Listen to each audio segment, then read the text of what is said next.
Morning, everybody. How you guys doing this morning? Hope everybody's having a good morning, good Saturday morning. She's cooler this morning. -8 feels like -15.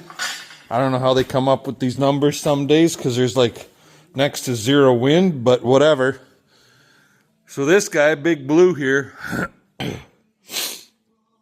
yesterday afternoon I went to do some feeding and get rid of that bad puppy, and he started bucking a little bit and went into like a limp mode where you couldn't get over like 1300 RPM out of him, and even at that sometimes it would drop down even less. Code number 3297. And it doesn't exactly tell me when I Google searched it what the hell that is. You come back here. Sasha. Sasha. Damn dog. I don't want her going to the back of the shop because I got friggin' rat poison out. If she went outside, I could just, close the door. There. Anyways. But what lots of guys, a couple of threads I was reading, they were saying fuel filters. So I got the sensor on this one. I got to put this one on first. So we'll get the plastic off. I got myself some clean diesel because our tank was just filled. I'll fill this guy up with clean diesel. We'll put a film of oil on the rubber seal. Right where my thumb is there. So, and then when I put these filters on, even the engine oil and transmission filters, I just put them on hand tight. I don't crank them with the filter wrench. So we'll get that done, get these filters on, and get ourselves to work, because we got to be Miss 6. If you guys can remember back, Miss 6 is the heifer that was open, and we sent her to freezer camp. Well, she's ready for pickup, and they asked if I could be there by 1 o'clock. So we got a few things to do before we leave. Anyway, talk to y'all later. Alrighty, guys. Well, we got the filters in, obviously. Otherwise, I wouldn't be driving it.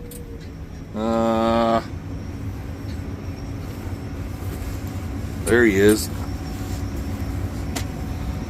Give me a second here.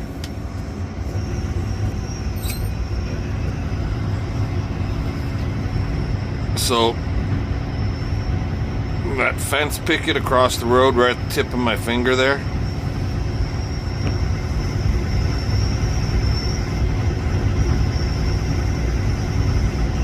That's as big as I could blow it up, but anyway. That'd be a dead Yodi on the other side of that friggin' fence picket. This morning, once it got daylight enough, we had one deer in the yard here.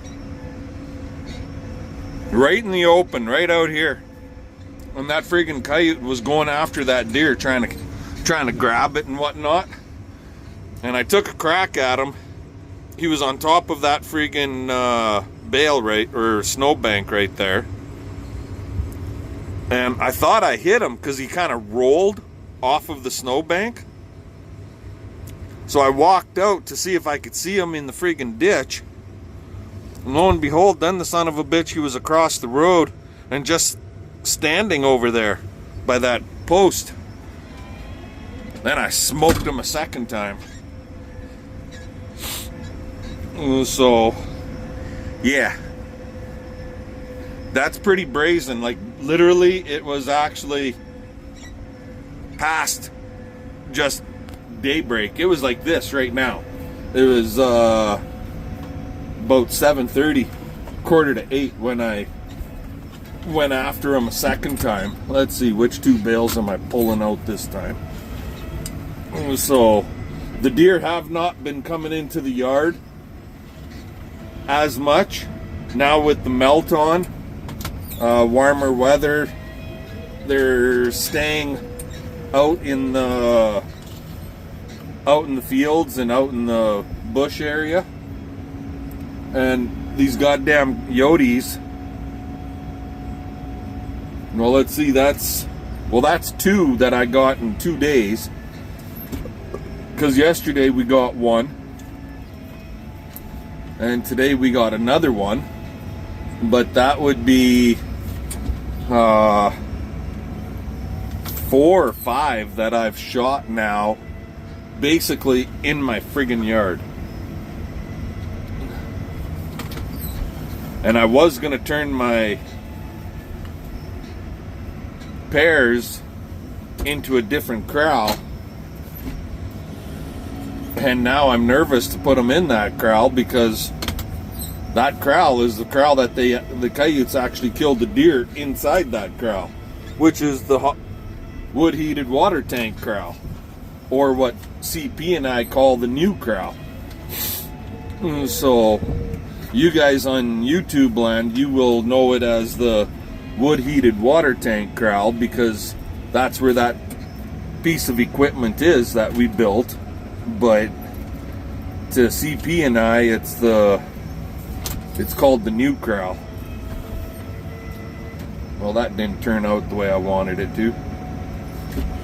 Not a full bucket load.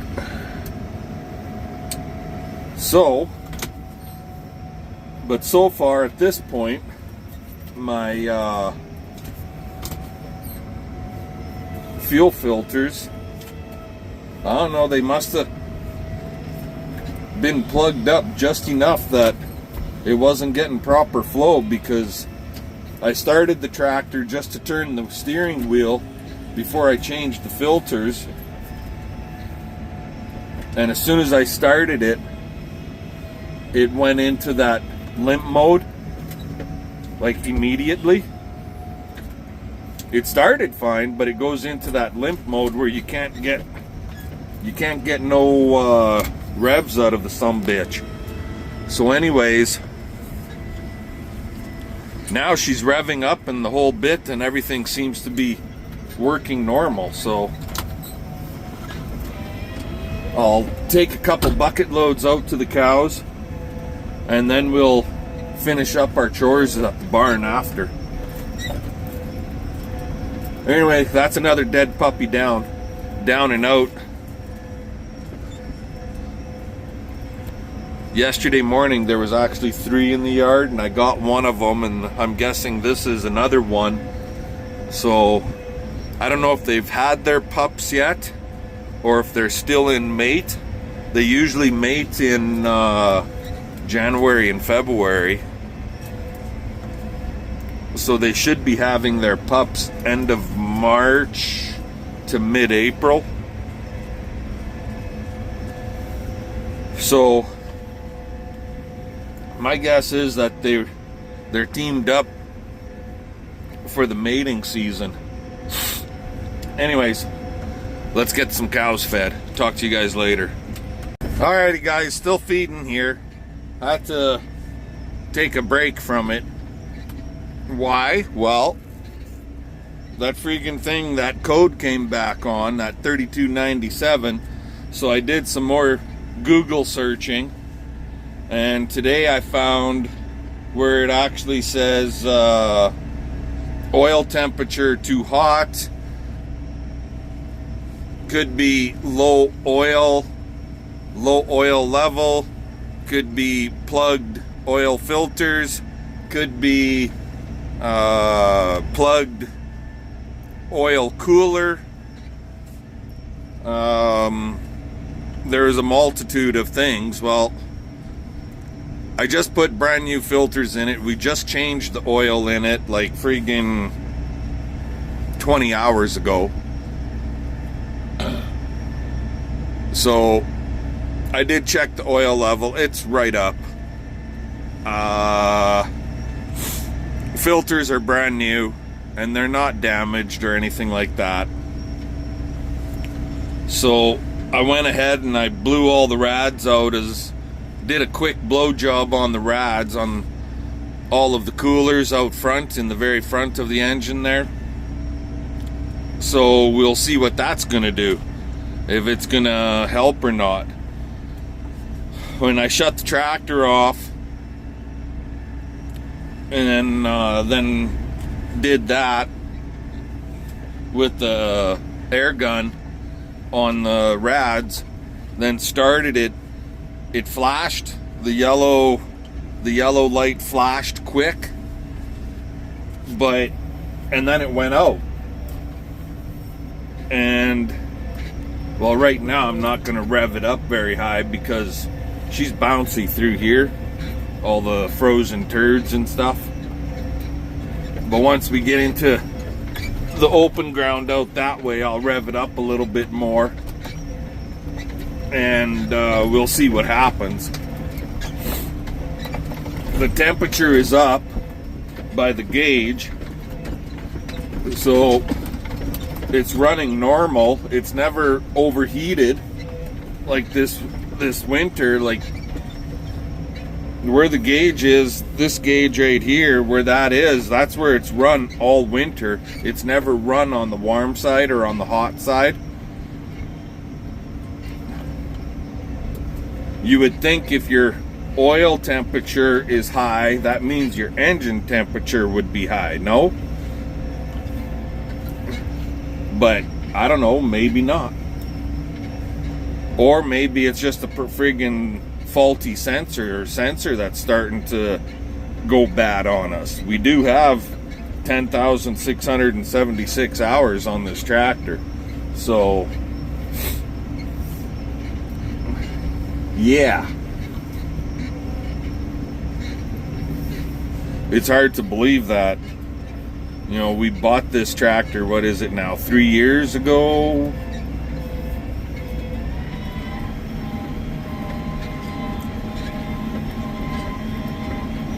It's not kicking on. There it is. 32.97. It came back on. As soon as I rev her up to that 1500 mark, and now she wants to, there, just fucking did it again.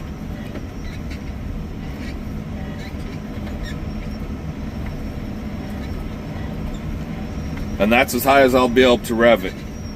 It will not go over the basically 1375 mark. And you put it under load, like crawling up a bit of a hill, or it just starts bucking like it's starving for fuel.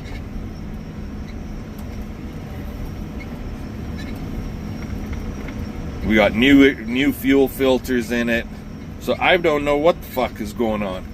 I'm waiting for New Holland to get back to me and tell me what they think. So anyway, I'll let you guys go.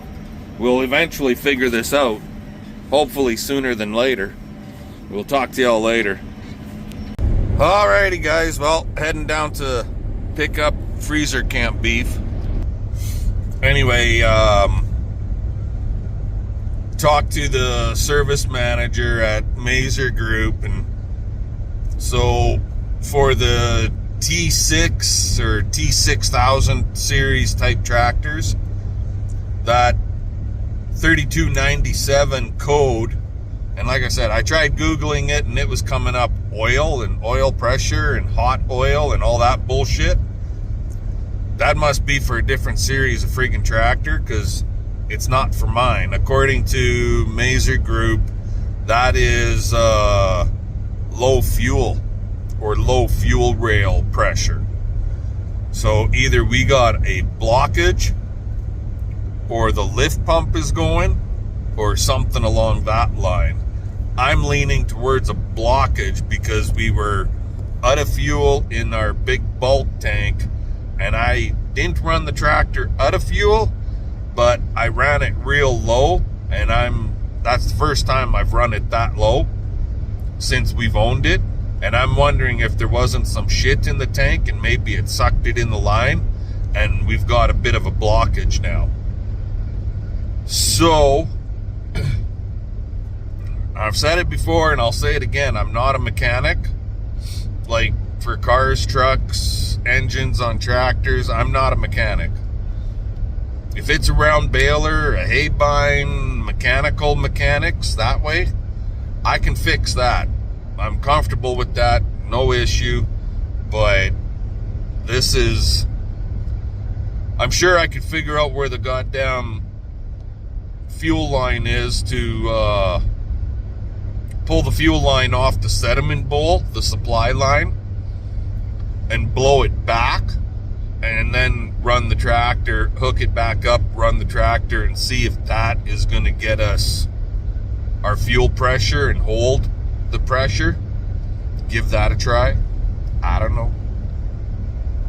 We'll see what happens as time goes on. Anyway, let's go get our freezer camp beef. We'll talk to y'all later. Alrighty guys, so back in the shop here, obviously, dealing with this guy, T6.175. Turn you around. There we go. So, on this sumbitch, I'm going to turn the light on here. There we go. There's a set. You got your two fuel filters, which are right here. And I might have to tighten that fucker up. It looks like he's sweating a little bit. I'll keep an eye on that. But anyways, sediment bowl is down there. I just took it off. I've never taken the sediment bowl off of this. I just took it off and cleaned it. And oh my God, you couldn't even see into the fucking sediment bowl. I've never checked it before. I'm being honest here, guys. I know with my little blue, it's quite, you can see it quite easy. It's mounted up higher, up here in this area on the other tractor on little blue. So you can see it quite easy past the framework of the loader. On this guy, that little bastard is hidden in behind there. And yeah, he was friggin' plugged up. So I'm hoping that that was our problem. I'm just trying to clean some of the fuel off of the edges. If you can make that out there now, you can. This is a water sensor line. Yeah, you're not going to see shit that way. So, but you can kind of see that in there. Looks clean now, but before you couldn't even see the filter on the inside. Those little white lines. So where we're looking is right here. Those little white lines that you see in there, that is the little filter that goes on the inside of the sediment bowl. You couldn't even see that. So there's enough shit in this tank that it plugged up that sediment bowl solid. Nice, right? Just what we all want. But if that was the problem and we just fixed it, well then that was an easy fucking fix. And I will be ordering, I took the filter out of there because it's just a plastic. It catches a lot of the big shit.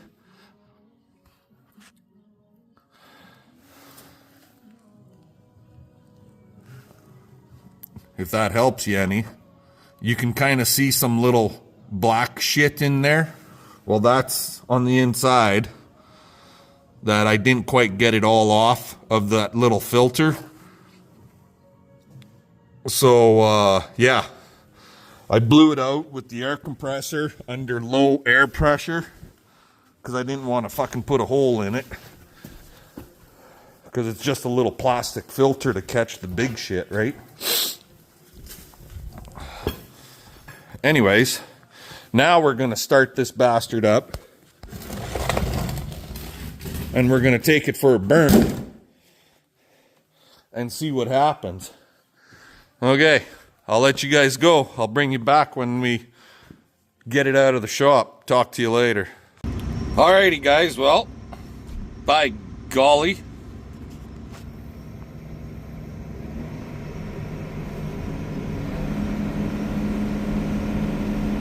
It's not kicking out.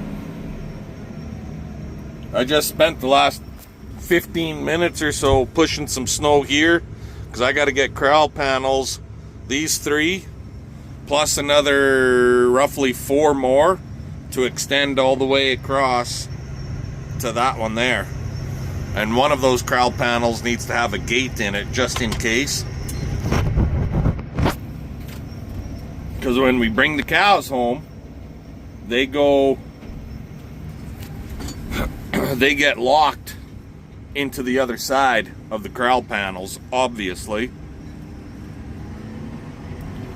But I think we found our problem as far as our fuel pressure goes. So that's a positive. We know what we need to be doing now. Maybe we need to start cleaning that sediment bowl out a lot more often. Or start cleaning it out, I should say, because like I said before, I've never worried about the sediment bowl before in my tractors. Like even Little Blue, I could see him quite easily, so I know if he's dirty or not. But in Big Blue here, I figured, okay, well, it's been great all this time. It's been 3 years or whatever now, so it should be fine going forward, and obviously it's not. There is some junk in the system, in the fuel tank, but at least that sediment bowl is doing its job. It's catching that shit. The downside to it is it's catching it, so it doesn't, those big particles don't have to worry about catching them in the fuel filters. Downside is it'll kick you into a limp mode because the fuel rail doesn't have proper pressure to run the tractor at whatever RPM you're trying to run it. So if anybody's out there that's running these T6 series tractors, or maybe even the T7s, I'm not sure about them. If you got if you're having issues with your tractor where it seems like it's running out of fuel or low fuel pressure, check your sediment bowl. And if you really don't know what the heck is going on and you get a code that's 3297, that code number is low fuel rail pressure. That's what that code number is for these T6 series tractors. I don't know about the T7s. Anyway, what the hell am I doing? I'm just trying to knock off some of the frozen turds and get them out of the way so we're not bouncing over them so much as we're trying to feed. That's pretty much all I'm doing.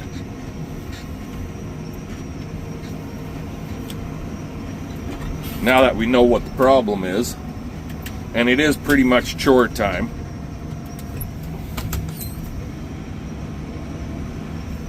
so I'm going to make a couple passes here and get a few more of these frozen turds the hell out of the road, and we'll see you guys later.